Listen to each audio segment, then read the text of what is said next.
Aujourd'hui, on parle de Phil Knight, le fondateur de Nike.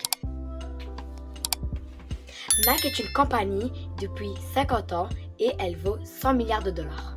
On va retourner en arrière pour parler de l'histoire de Nike. En 1962, Knight a gradué dans l'université de Stanford. On ne peut jamais devenir entrepreneur si on n'a pas d'idée. Et Phil, il avait une idée. Il s'est toujours demandé si les Japonais pouvaient faire des espadrilles. Et il s'est toujours demandé s'ils pouvaient prendre la place de Adidas et Puma. Et à l'époque, Adidas et Puma dominaient le monde des chaussures de sport et des vêtements. Et il a écrit cette note sur un papier et il est devenu obsédé par cette idée de chaussures japonaises. Même s'il n'a jamais porté des chaussures japonaises, il a déjà vu les soldats revenir de la guerre en les portant. Et il a gardé cette idée dans sa tête et il a compris qu'il faut avoir beaucoup de contacts japonais pour qu'ils puissent leur envoyer leurs produits. Malgré qu'il avait zéro expérience, il s'est dit fonce, juste fais-le. C'est d'où vient le slogan Just Do It.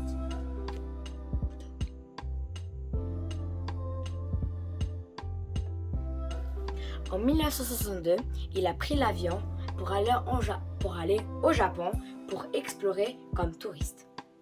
Dans la ville de Kobe, il est entré dans un magasin qui a attiré son attention et la marque s'appelait Onitsuka Tiger.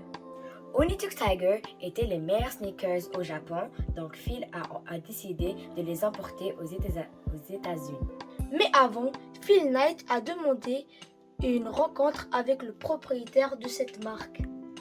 Et il a fondé une compagnie qui s'appelle On The Spot et BRS est devenu le nouveau distributeur aux États-Unis.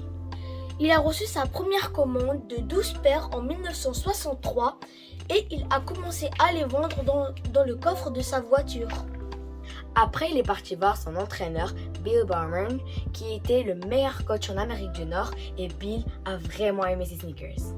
Tous les deux, ils ont lancé BRS en 1964 et ils ont investi $500 chaque. Ils ont investi tout cet argent pour $3,33 chaque paire, au total 300 paires. Ils ont reçu la commande en avril 1964 et qu'ils ont fini à vendre en juillet. Première année, ils ont pu avoir vendu $8,000. Avec cet argent, ils ont pu recruter de nouveaux vendeurs. En 1965, le revenu était de $20,000. Ils ont pu ouvrir leur premier magasin à Santa Monica. Phil était toujours occupé par la gestion de l'entreprise, mais Bill du développement et de l'innovation. Et c'est Bill qui a ramené le jogging en 1966 aux USA.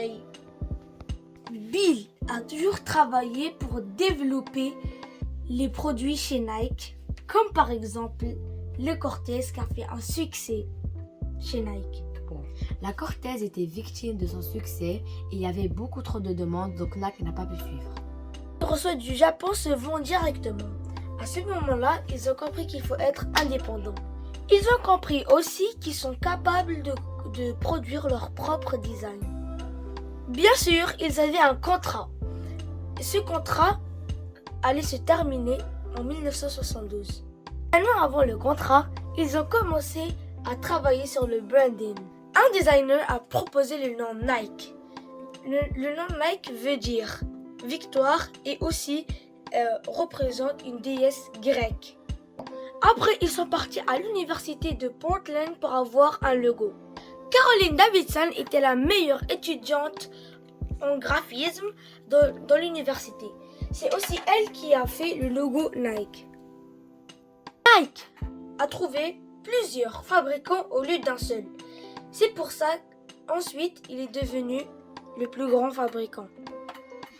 Dans les années 90, Nike a pris beaucoup d'ampleur en faisant bien sûr des collaborations avec Jordan, LeBron, etc.